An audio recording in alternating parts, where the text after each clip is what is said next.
o que eu lembro é aquele dia 3 de maio, não vai nunca sair da minha cabeça. Chegando no centro para trabalhar, no início da manhã, a Mauá já estava tomada por água. Eu entro aqui no prédio do Correio, por volta das 10 horas eu desço, a água já está chegando na Siqueira Campos.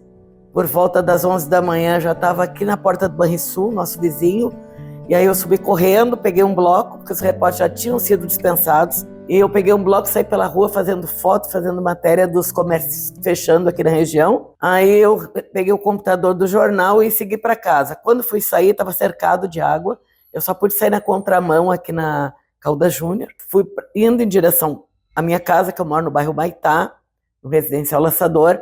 Eu tive o primeiro sinal de que ia dar algum problema, quando eu vi um comboio de ônibus da Planalto seguindo em direção à Zona Sul.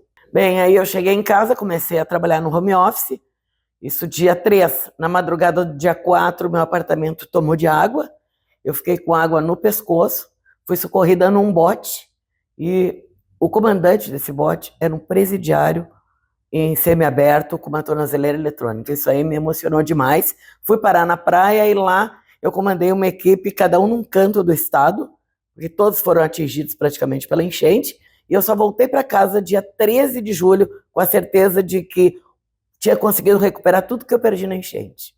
A água não vai subir. A água não vai subir. Só que a água subiu. Essa foi uma das frases que eu mais escutei no início da cobertura das enchentes aqui no Rio Grande do Sul. Essa imaginação de imaginar como que seria se a água subisse e invadisse lugares que a gente conhece, trouxe um desafio inimaginável para a cobertura, mas também impactou diretamente cada um dos profissionais que estavam envolvidos nessa cobertura. A gente teve aqui a sede do Correio do Povo invadida pela água, e isso mudou tudo. Mais do que um espaço que ficou alagado, também exigiu de nós, profissionais, fazermos várias adaptações. Só que não era só a sede que estava alagada. Vários colegas também tiveram as suas casas alagadas. Precisaram se locomover. E, principalmente, precisaram saber como trabalhar. Diariamente, a gente tinha que fazer um checklist para saber como que estavam os nossos colegas, onde eles estavam e em que condições eles estavam. Essa, com certeza, vai ser uma das marcas que eu jamais vou esquecer da cobertura das enchentes de maio de 2024.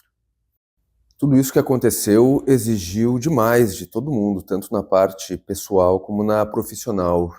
A cobertura que o Correio do Povo fez durante o período das enchentes ao longo de todo o estado mostrou a desgraça, né, na vida de muita gente, ao mesmo tempo que as nossas vidas pessoais também estavam em crise, né? Trabalhar nessas condições foi um abalo bastante forte, foi um desafio. Pessoalmente, a família da minha esposa perdeu tudo, eles estavam lá em casa enquanto eu fiquei preso, ilhado, com outros colegas no Vale do Taquari, uma região muito afetada, onde a gente presenciou muitas mortes, foi muito difícil.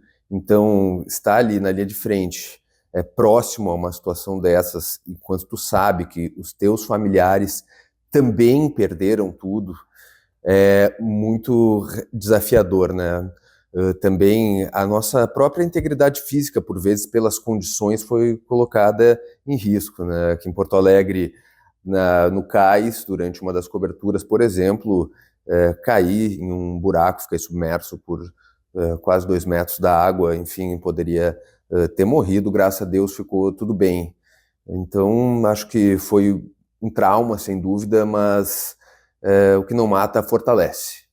A enchente foi um outro momento traumático, justamente quando a gente começava a se recuperar da pandemia, ali, da questão da Covid, e de novo nos jogou naquela ansiedade, naquela momento de tensão de ter que se adaptar à forma como a gente não só trabalhava, né, aqui na redação, como também em casa, e como lidar com esses dois, em paralelo com essas duas situações, tanto as questões da redação, de organização de trabalho, de como a gente atuava na redação e planejava a cobertura, como em casa com as questões pessoais do que lidar, se sair daqui, se ficava em casa, se ia para outro lugar. No fim, a gente acabou viajando para poder dar uma desafogada, assim, acabamos trabalhando em home office de outro lugar, de outra cidade, mas foi mais esse momento assim de tentar conciliar as duas coisas, e eram duas pressões concomitantes, né? A pressão do trabalho, né, de poder organizar a cobertura, falar com as pessoas, orientar cada um para o que fazer, quanto a questão de casa também, do que a gente precisava fazer e para onde a gente precisava ir, como lidar com essas duas situações. Quando eu lembro de maio do ano passado, eu lembro do dia do meu aniversário, no dia 28 de abril, que eu reuni alguns amigos e não parava de chover, e eu não fazia ideia do que estava por vir.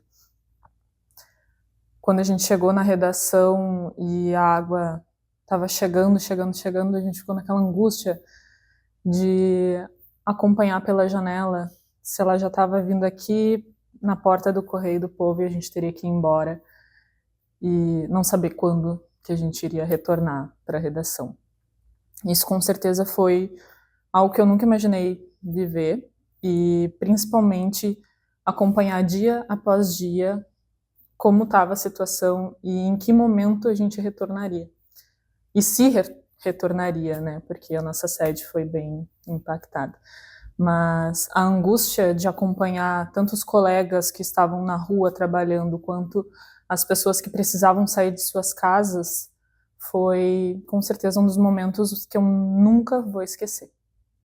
Eu, enquanto repórter, já estava desde o final de abril fazendo a cobertura da enchente, da chegada das águas em municípios como Guaíba e Eldorado do Sul. Eu lembro que no último dia antes do home office, eu moro em Novo Hamburgo, fomos pautados para dar um giro em Porto Alegre, e numa dessas ocasiões nós fomos na Transurb, falamos diretamente com um funcionário, e ele informou que aquele trem que estava parado do nosso lado era o último. Então eu olhei para o lado, eu tinha só uma chance de ir embora para casa, então eu peguei meus equipamentos, minhas coisas, minha mochila, estavam tudo no carro.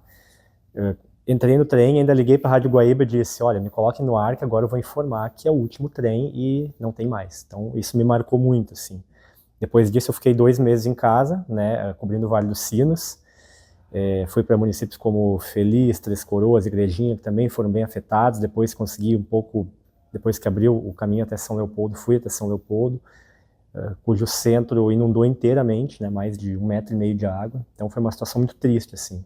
Eu consegui voltar para Porto Alegre depois de 2 meses, e eu cheguei aqui e eu fiquei muito triste, assim. Olha que eu quase chorei quando cheguei aqui, por ver as marcas da água, por ver todo aquele caos que ainda estava na cidade, as pessoas não sabendo muito o que fazer, mas nossa função sempre foi reportar, e acho que isso me deu força. Eu acho que uma das coisas que hoje, tendo essa distância dos acontecimentos, essa distância temporal, que eu percebo que foi totalmente diferente do que a gente sentiu naquele dia, foi a velocidade dos acontecimentos. Hoje a gente percebe que as coisas aconteceram em dias, e no momento, 1 ano atrás, parecia que era tudo no mesmo dia, não dava tempo de assimilar as coisas que estavam acontecendo. No momento eu fui até um espaço de voluntariado, ajudar, receber doações. No outro dia eu já não consegui voltar, porque daí era eu que estava saindo de casa e indo para casa de outra pessoa, de uma amiga minha. No outro dia, nós duas estávamos saindo da casa dela, indo para uma outra cidade, com 2 gatos, numa viagem interminável. E isso eu acho que foi muito doido, assim, perder a noção do tempo, e não consegui assimilar mesmo, e fazer isso depois de alguns dias, de alguns meses, e ainda hoje tentando entender o que aconteceu e como as coisas aconteceram. O que mais me impressionou nessa cobertura toda, no ano passado, foi algo que eu nunca tinha vivido em meus 38 anos de Correio do Povo e meus quase 40 anos de jornalismo, repórter fotográfico. A solidariedade das pessoas, umas com as outras, independente de cor, credo, nível social. Quem tinha mais participava mais, dava mais, quem tinha menos era melhor acolhido, né? E isso me deixou muito sensibilizado. Eu acho que tocou muito todos os colegas da imprensa, né? Porque era dia após dia, durante várias semanas, o mesmo clima, aquela sensação de nunca vai acabar, né? Os dias pareciam intermináveis. Outra questão foi a questão do desespero das pessoas em busca de alimentos e água. Itens básicos que no dia a dia parecem que são tranquilos e tudo, mas as pessoas saqueavam, iam em busca para preservar a sua sobrevivência e as dos seus. Olha, todos nós temos muitas lembranças que estamos rememorando agora daqueles dias em que a enchente chegou ao estado, chegou a Porto Alegre especialmente. E, aliás, a minha lembrança mais forte é exatamente do dia 3, em que o Correio do Povo já tinha publicado uma capa muito impactante, alertando para o dilúvio que já acontecia no estado. E quando vimos, a partir das sacadas aqui da redação, a água subindo durante todo o dia, pela Rua Caldas Júnior, e nos levando a ter que evacuar o prédio em que trabalhamos, né? Eu, no caso, trabalho há 40 anos neste prédio, e vendo ainda com um tanto de esperança de que a água não atingisse o que atingiu, e depois uma espécie de desesperança de ver o quanto tudo foi literalmente por água abaixo, né? E, enfim, mas também a necessidade e o esforço de todos nós para manter a nossa missão, a missão de fazer jornalismo, e que toda a equipe se juntou nessa ideia de cumprir a nossa missão, a missão para a qual nós fomos preparados desde os primeiros semestres da faculdade, nas vocações, nas nossas vidas. E acredito que isso foi a principal lembrança que a gente pode levar, de que cumprimos a nossa tarefa de levar a informação para as pessoas, apesar de toda a adversidade que nos atingiu diretamente no prédio, e algumas pessoas também em suas vidas, em suas casas, né? É isso, né? São lembranças fortes que a gente agora trata de rememorar, né?